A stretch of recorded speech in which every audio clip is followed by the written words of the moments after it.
ఈ ఇంట్లో ఈ రాజుకున్న వాల్యూ కూడా నాకు లేదా? ఐషు, అనవసరంగా గొడవ చేయకు.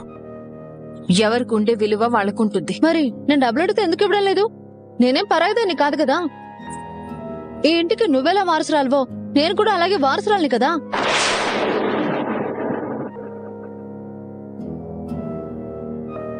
ఈ ఇంట్లో నీకెంత హక్కు ఉందో నాకు కూడా అంతే హక్కు ఉంటుంది కదా.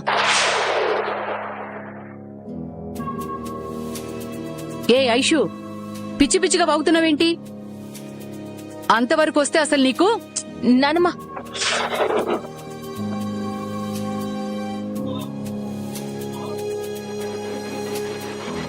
చూడైషు, ఇప్పుడిప్పుడే మన కంపెనీ లాభాల్లో నడుస్తుంది. ఇప్పుడు మనం చాలా జాగ్రత్తగా ఖర్చు పెట్టుకోవాలి. లేదంటే మళ్ళీ నష్టాలొస్తాయి, అప్పుల పాలవుతాం. అర్థం చేసుకో. అంటే ఏంటి? డబ్బులు ఇవ్వను అంటున్నావా? డబ్బులన్నీ మీ ముందే లెక్క చెప్పాను కదా. తాతయ్య ఆపరేషన్ కి కావాల్సిన డబ్బు తప్ప నా దగ్గర ఇంకేమీ లేవు. సరే, ఆ డబ్బులు ఇవ్వు.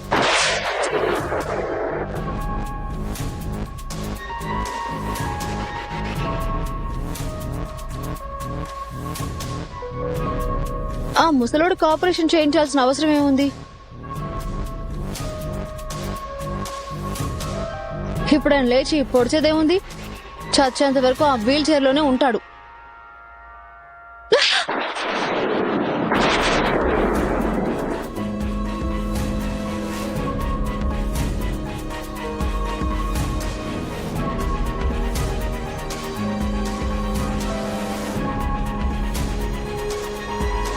ఇది కదా నాకు కావాల్సింది.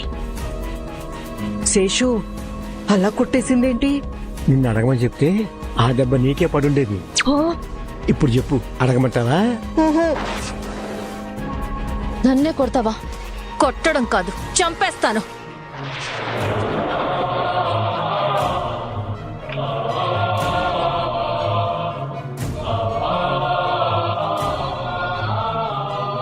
ఏంటి ముసలివాళ్ళ? అలా మాట్లాడడానికి నీకు నోరెలా వచ్చింది?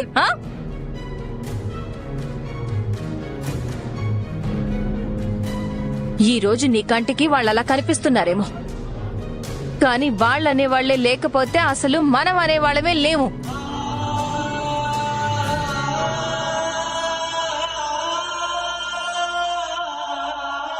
మన గతం వాళ్ళు, మన జ్ఞాపకం వాళ్ళు, రేపటి మన భవిష్యత్తుని అద్భుతంగా తీర్చిదిద్దేది కూడా వాళ్లే.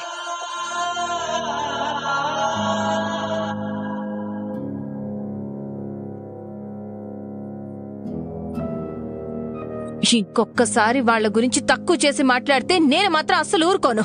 ఏం చేస్తావు? ఏం చేస్తావు? చూడు, ఏదైనా చేస్తాను.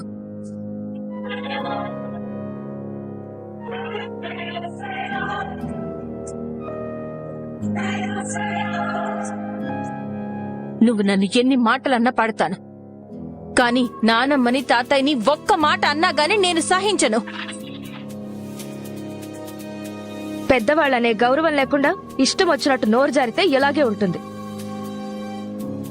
ముసలోడు అది ఇది అంటున్నావు కదా, ఒక మనిషికి వయసు అయిపోతే మరీ అంత చులకనగా మాట్లాడతావా? ఏ ఇంకో 10 ఏళ్ళో 20 ఏళ్ళలో పోతే నీ వయసు అయిపోదా? 30 ఏళ్లు పోతే నువ్వు కూడా ముసల్దాని వైపోవా? మనమందరం దుగ్గిరాల ఇంటి పేరు చెప్పుకుని బతుకుతున్నాం, కానీ ఆ దుగ్గిరాల ఇంటి పేరు నిలబడ్డానికి సీతారామయ్య తాతయ్య తర్వాత ఈ తాతయ్య ఆ వారసత్వాన్ని కొనసాగిస్తూ స్వరాజ్ గ్రూప్ ఆఫ్ ఇండస్ట్రీస్ ని గాని ఈ వంశాన్ని గాని ముందుకు నడిపించారు.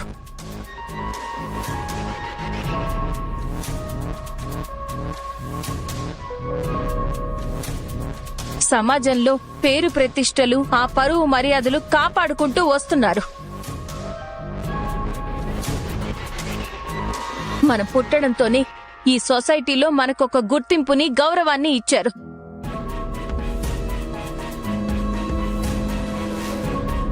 సీతారామయ్య తాతయ్య ఇచ్చిన దాన్ని ఎంతో బాధ్యతాయుతంగా ఈ తాతయ్య నడపగలిగారు కాబట్టే ఇంకా ఆ పేరు అలా కొనసాగుతుంది. నీలాగా పార్టీలు, పబ్బులు అని తిరుగుతూ డబ్బులు వృధా ఖర్చు చేస్తూ ఒక బాధ్యత లేకుండా ఉంటే ఈ ఇల్లు ఉండేదే కాదు. నువ్వు నేను ఇలా ఉండేవాళ్ళమే కాదు, దిక్కు మొక్కు లేకుండా ఉండేవాళ్ళం. అలాంటి ఆయనకి నువ్వు ఆపరేషన్ చేయించాల్సిన అవసరం లేదు అది ఇది అంటున్నావు. నువ్వు ఆ మాట అన్నావంటే నీకు ఈ భూమి మీద ఉండడానికి అర్హత లేదు. ఛీ!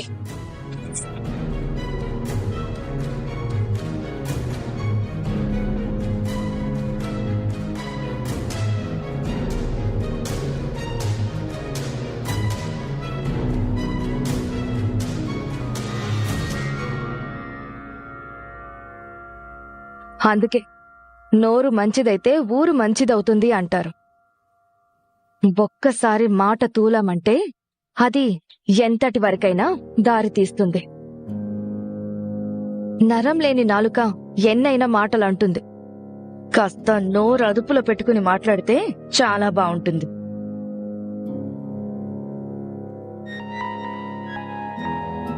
ఛా!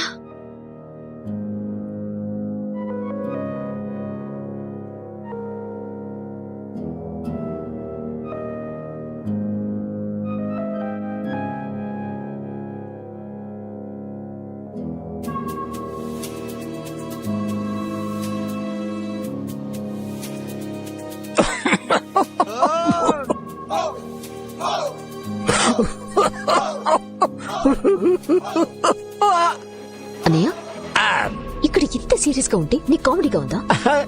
నవ్వు నవ్వు ఆపుకోలేకపోతున్నాను చెల్లెమ్మా. నవ్వు వచ్చేస్తుంది. అసలు ఏమైంది నీకు? అమ్మా చెల్లెమ్మా, నీ తెలివి మామూలు తెలివిగా చెల్లెమ్మా. ఇందుని డబ్బులు అడిగితే కొడుతుందని నీకు ముందే తెలుసు కదా,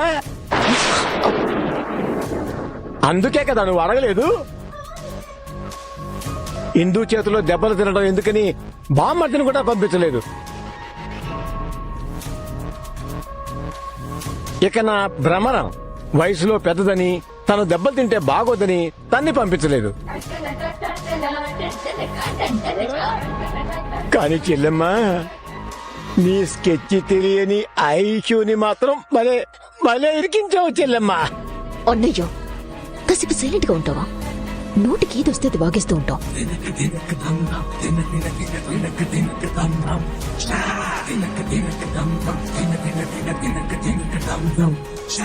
ఐషు, ఇలా జరుగుతుందని నేను అస్సలు అనుకోలేదు. నిన్నిలా చూస్తుంటే నాకు బాధేస్తుంది.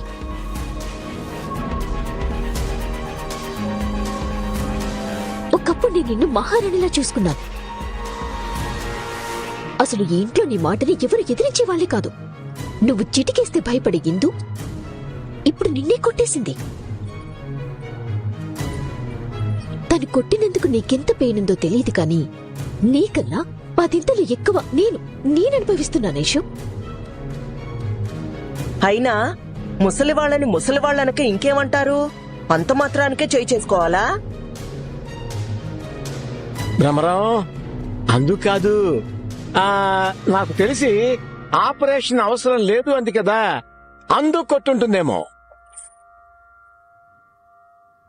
సరే, ఎందుకైతేనే చేయి చేసుకోవడం ఏంటి అసలు?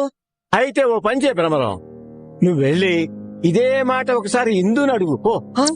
ఆ, ఎందుకులే? నాకు అర్థం అవుతుంది భ్రమరం, నీకు ఇందు అంటే కొంచెం కొంచెం భయం స్టార్ట్ అవుతుందని.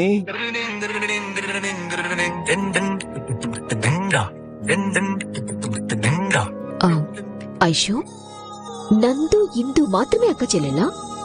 ఏ నువ్వు వాళ్ళకి అక్కవి కదా? వాళ్ళిద్దరు మాత్రమే ఇంటికి వారసులా?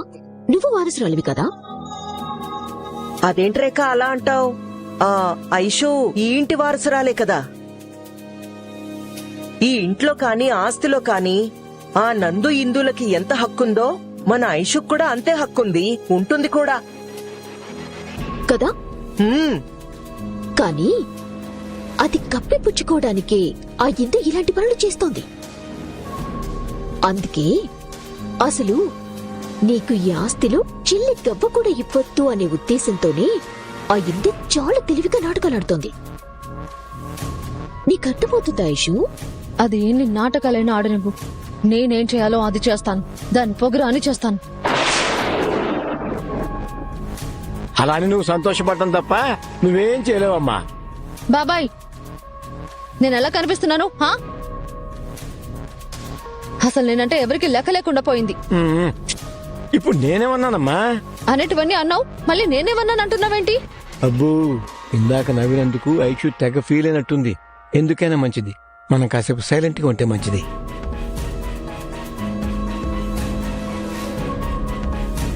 ఇందు నన్నే కొట్టింది కదా. ఇన్ని రోజులు ఏదో పోనీలే అని వదిలేశాను, కానీ ఇప్పుడు మాత్రం అస్సలు వదలను. ఈ ఐషు అంటే ఏంటో తనకి త్వరలోనే చూపిస్తాను.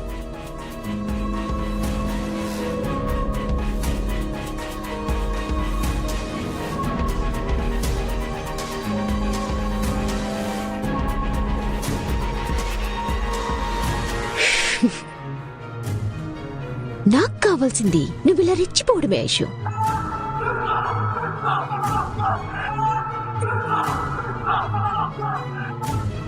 రేఖ, ఆభూషణ్, అసలు ఏం చేస్తున్నావు నువ్వు? రేఖ, నువ్వు ఏదైనా ప్లాన్ చేసావా? ప్లాన్ చేయకుండా ఎలా ఉంటాను వదినా? మీరే అన్నారు కదా, నువ్వు మారిపోయావు రేఖ, నిన్ను ఏదో ఆవహించింది, నువ్వు అందులో నుంచి బయటికి రా రా అని అన్నారు కదా. Now Rekha is back.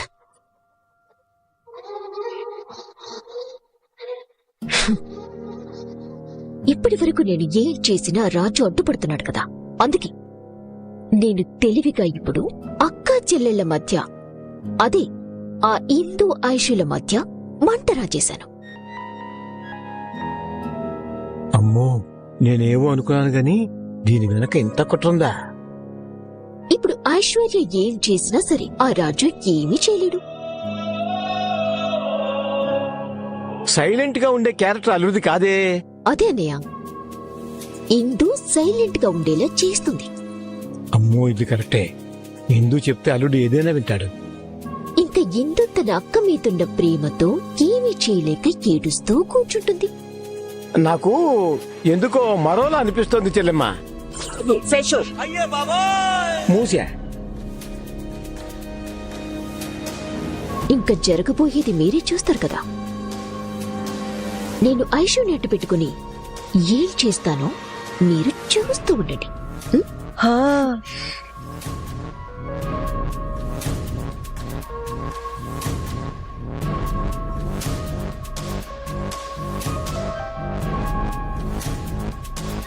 Subbu,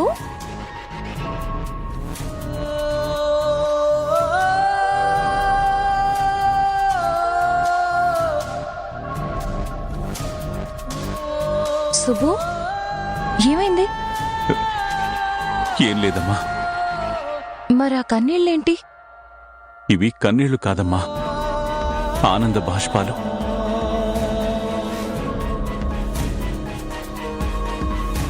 వీటికి కారణం నువ్వేనమ్మా. తాతయ్య, అవునమ్మా, ఈ రోజుల్లో అందరూ ఐశ్వర్య ఆలోచించినట్టే ఆలోచిస్తున్నారు. మామూలుగా అయితే వయసైపోయిన ముసలి వాళ్లతో మాకు పనేంటి అని ఇంట్లో ఓ మూలన పడుండమంటున్నారు, లేదంటే ఏదైనా ఓల్డేజ్ హోంలో పడేస్తున్నారు.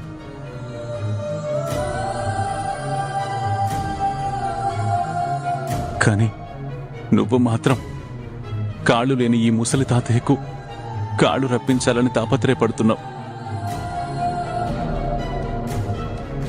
నేను తిరిగి నడవాలని నువ్వెంతో ఆశపడుతున్నావు.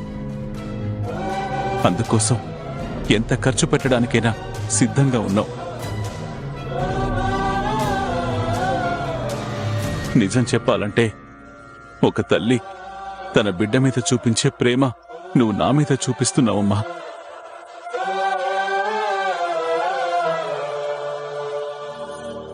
నాకిది చాలమ్మా, చాలు. నాకు చాలా సంతోషంగా ఉంది. మేము ఏ జన్మలో ఏ పాపం చేసుకున్నామో గాని మా కడుపున పుట్టిన పిల్లలు, కోడళ్ళు అందరూ మాకు దూరమయ్యారు.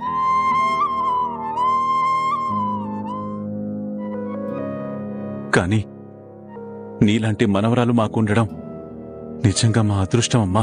సుబ్బు, మీరు సంతోషంగా ఉండేలా చూసుకోవాల్సిన బాధ్యత నాదే కదా. ఒకప్పుడు నువ్వు ఇదే ఇంట్లో సింహంలా తిరిగేవాడివట. ఎంతో కష్టపడి ఈ సామ్రాజ్యాన్ని కాపాడుకుంటూ వచ్చావంట. అలాంటి నువ్వు ఇలా వీల్ చైర్కే పరిమితం కాకూడదు కదా.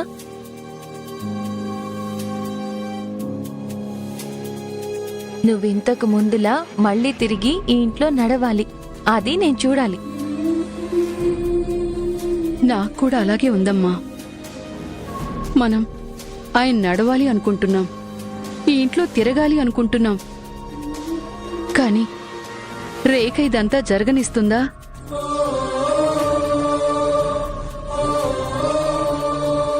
ఒకప్పుడు రేఖ మనల్ని కష్టపెడుతుందని నేను తనని ఎదిరించినందుకు మీ తాతయ్యకి ఇవ్వాల్సిన ఇంజెక్షన్ ఇవ్వకుండా నిన్ను ఇంట్లో పిచ్చిదానిలో పరిగెత్తించింది కదా. ఏంటమ్మమ్మ మీరు చెప్పేది? అవును రాజు, ఆ రోజు ఇందుని ఆ రేఖ చాలా టార్చర్ చేసింది. ఆ రోజు నా మనవరాల్ని ఆ స్థితిలో చూసి ఉన్న నా ప్రాణాలు పోతే బాగుండనిపించింది. సుబ్బు,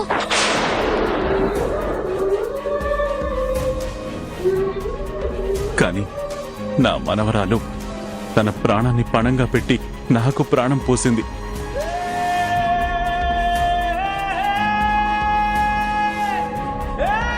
దయచేసి ఆ ఇంజెక్షన్ ఇవ్వండి ప్లీజ్ ఆంటీ. నా బెడ్రూమ్ లో ఉంది, వెళ్ళి తెచ్చు. ఆ ఇంజెక్షన్ నా బెడ్రూమ్ లో కాదు, మీ తాతయ్య బెడ్రూమ్ లో ఉంది. ఇంజెక్షన్ ఆ భ్రమరమ్మ గదిలో ఉంది. పిన్ని గురించి తెలుసు కానీ మరి ఇంత దుర్మార్గురాలు అనుకోలేదు. అసలు అలా కనిపించదు కూడా. పాము కూడా చూడటానికి సన్నగానే ఉంటుంది, కానీ కాటేసిన తర్వాతే దాని విషయం ఎంత ప్రమాదకరమో తెలుస్తుంది. అలానే మా రేఖ ఆంటీ కూడా. అదంతా ఒకప్పుడు నందు. అంటే నేను రాకముందు అలా చేసి ఉండొచ్చు, కానీ ఇక నుంచి రేఖ పిన్ని పప్పులు ఉడకవు.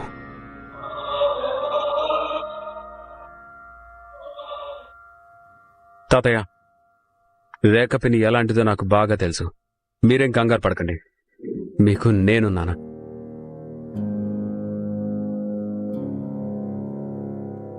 మీరింతకు ముందు నడిచినప్పుడు నేను చూడలేదు, కానీ ఇప్పుడు మీరు నడుస్తుంటే నేను చూస్తాను. ఆ నమ్మకం నాకుంది.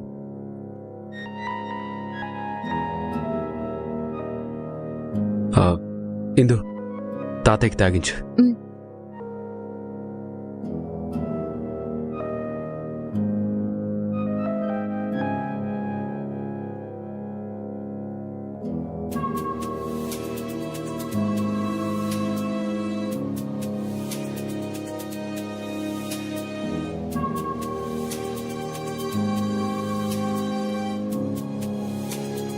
సరే, నాకు భోజనం అయిపోయింది. Good night.